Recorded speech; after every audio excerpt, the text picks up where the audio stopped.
بہت بڑی شخصیت جس کو اسلام آباد کے ایک گھر میں تھپڑ پڑ گئے. تھپڑ کس سے پڑے, کیوں پڑے, اور تھپڑوں کی گونج کہاں تک سنائی دی, اس پوری سٹوری کو بریک کریں گے اپنے اس ولاگ میں. سب سے پہلے آپ لوگوں سے گزارش ہے کہ میرے اس چینل کو سبسکرائب کریں اور ویڈیو کو لائک کریں.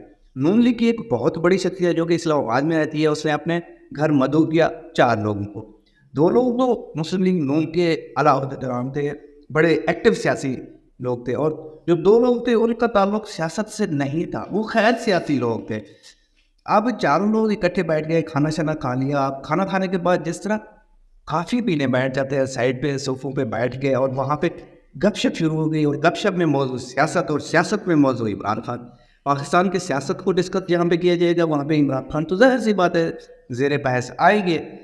تو وہ جو غیر سیاسی شخصیت تھی, غیر سیاسی شخصیت نے کہنا شروع کیا کہ جس طرح نواز شریف کو سہولیات دی جا رہی ہیں اس طرح ماضی میں کسی کو نہیں دیے گئے.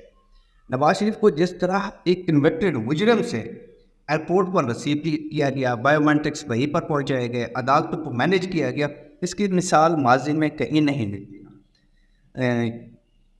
بہت زیادہ سہولیات دی جا رہے ہیں اس کو, اور ساتھ میں عمران خان کو بہت بری طرح سے دبایا جا رہا ہے. اس کی مثال بھی کہیں پہ نہیں ملتی. ایک پوری نسل نوجوان جو اس وقت عمران خان کے ساتھ کر رہی ہے ان کو بری طرح سے رگڑا جا رہا ہے, بری طرح سے دبایا جا رہا ہے, پارٹی کو ڈسپرس کیا جا رہا ہے, لوگوں کو جیلوں میں ڈالا جا رہا ہے, لاپتہ کیا جا رہا ہے. اس کی مثال بھی ماضی میں کہیں پہ نہیں ملتی. جو نون لیگ کی شخصیت تھی وہ یہ سن کر وہ تھوڑے سے طیش میں آ گئی. اس نے کہا نہیں ایسا نہیں ہے, نواز شریف کے ساتھ ماضی میں بہت زیادہ ظلم ہوئے, انہیں جلاوطن کیا گیا, ان کو جو ہے نا ان کو بیٹی سمیت جیل میں ڈالا گیا, اس کے بھائی کو جیل میں ڈالا گیا, یہ ہوا فلاں ہوا. تو یہ نہیں ہے, ایسے نہیں ہے, آپ جو نا غلط کہہ رہے ہیں. پھر جو غیر سیاسی شخصیت ہے اس نے کہا نہیں آپ بات کو کسی اور طرف لے کے جا رہے ہیں, میں وہ نہیں کہنا چاہ رہا, میں یہ کہہ رہا ہوں اب جو موجودہ حالات ہیں ان میں آپ سمجھیں کہ نواز شریف کو بہت زیادہ فیسیلیٹیٹ کیا جا رہا ہے, عدالتوں کو مینیج کیا جا رہا ہے, ان کے کیسز کو مینیج کیا جا رہا ہے, انہیں بالکل فری ہینڈ دیا ہوا ہے. وہ جو ہے نا آلموسٹ جو ہے نا انہیں وزیر اعظم ہاؤس تک تو پہنچا دیا گیا ہے, ان کے اختیارات انہی کے پاس ہیں, چیزوں کو مینیج وہی کر رہے ہیں. آپ مانیں یہ جو حقیقت ہے. تو اس پہ نون لیگ کی شخصیت اور زیادہ طیش میں آ گئی. اس نے کہا نہیں یہ جو ہے نا بیٹی کے ساتھ اس کو جیل میں ڈالا گیا, یہ جو لوگ ہیں نا جنہوں نے نواز شریف کے ساتھ ظلم کیا ہے, اب وہی لوگ اپنے جرم کا ازالہ کر رہے ہیں, اپنے گناہ کا ازالہ کر رہے ہیں, وہ نواز شریف پہ احسان نہیں کر رہے. یہ غلط بات آپ کر رہے ہیں. تو پھر غیر سیاسی جو شخصیات یہ اس نے کہا کہ آپ اپنے لہجے کو بہتر کریں, آپ بات کو سمجھیں. میں کس سینیریو میں کہہ رہا ہوں, میں موجودہ سینیریو میں کہہ رہا ہوں. اس سینیریو میں نواز شریف کا یہاں پہ آنا ممکن نہیں تھا, اسے ممکن بنایا گیا, اور پھر عدالتوں سے اسے ریلیف بھی دیے جا رہے ہیں, دلوائے جا رہے ہیں بلکہ.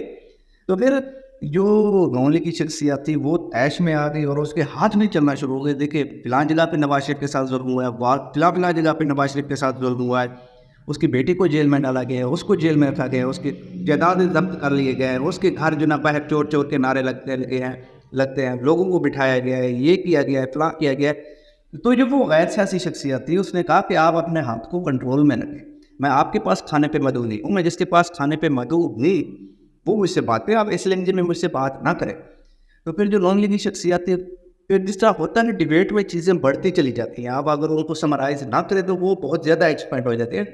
تو جو ڈیبیٹ ہے وہ کافی ماضی میں چلی جاتی ہے, اور پھر لہجے تنگ ہو جاتے ہیں, اور پھر الفاظوں کا چناؤ بھی نہیں ہوتا, اور پھر جو ہاتھ ہوتے ہیں وہ بھی کنٹرول میں نہیں رہتے. پھر اسی طرح جو غیر سیاسی شخصیت تھی اس نے ایک بار پھر تنبیہ کیا کہ آپ اپنے ہاتھ کو کنٹرول میں رکھیں, آپ اس طرح بات نہ کریں مجھ سے. تو پھر جو نون لیگ کی شخصیت تھی وہ شاید نہیں سمجھ پا رہی تھی کہ وہ کس قسم کی حرکتیں کر رہی ہے. تو اس میں یہ ہوا کہ جو وہ غیر سیاسی شخصیت تھی وہ اٹھی, اور اس نے جو نون لیگ کی سیاسی شخصیت تھی اس کے گال کے نیچے تو تھپڑ پڑے, جن کی گونج دور دور تک سنائی دی. صحافی حضرات بھی اسلام آباد اور گرد و نواح کے جو صحافی حضرات ہیں انہوں نے بھی سنی وہ آواز, اور وہ آپس میں چیم گویا کر رہے ہیں کہ آپ تک پہنچی تھپڑ کی آواز, اور آپ تک پہنچی تھپڑ کی آواز. وہ اس طرح سے ایک دوسرے سے پوچھ رہے ہیں, اور سب دبے الفاظ میں مسکرا رہے ہیں کہ جیسے یہ کہہ رہے ہو ہاں پہنچ تو گئی ہے, بڑے زور کے تھپڑ پڑے ہیں. تو اس دوران وہاں پہ جو سینیریو تھا وہاں پہ سکتہ داری ہو گیا, تمام لوگ خاموش ہو گئے. جو دوسری غیر سیاسی شخصیت تھی اس نے وہ پہلے غیر سیاسی شخصیت کو چھڑا لیا, سائڈ پہ کر لیا, بٹھا دیا تاکہ زیادہ نہ مارے.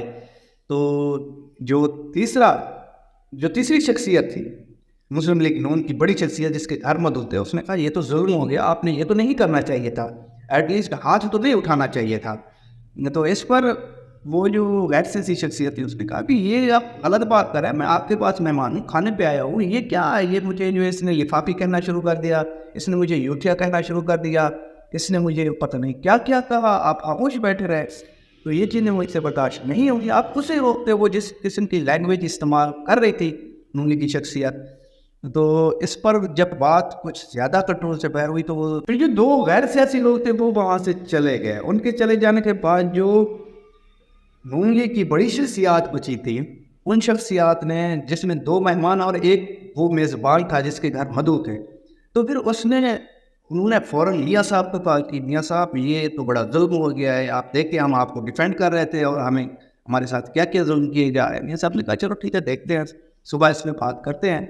تو پھر انہوں نے کہا نہیں آپ ابھی کال کریں، آپ ابھی کال کریں، اوپر کال کریں. تو میاں صاحب نے کہا چلو ٹھیک ہے. یہ مکمل سٹوری جس کو جو نا بتایا جا رہا ہے. آپ امید کرتے ہیں کہ آپ کو اندازہ ہو گیا ہوگا کہ وہ نون لیگ کی بڑی شخصیات کون تھی جس کو تھپڑ پڑا. یہ سٹوری بریک اب تقریباً آلموسٹ تمام صحافی یہ سٹوری بریک کر چکے ہیں، جس میں متین صاحب ہیں اور وہ سوراب برکت ہے اور کافی سارے صحافی ہیں جنہوں نے یہ سٹوری بریک کی. اس وقت مجھے اجازت دیجیے گا. تھینک یو، اللہ حافظ.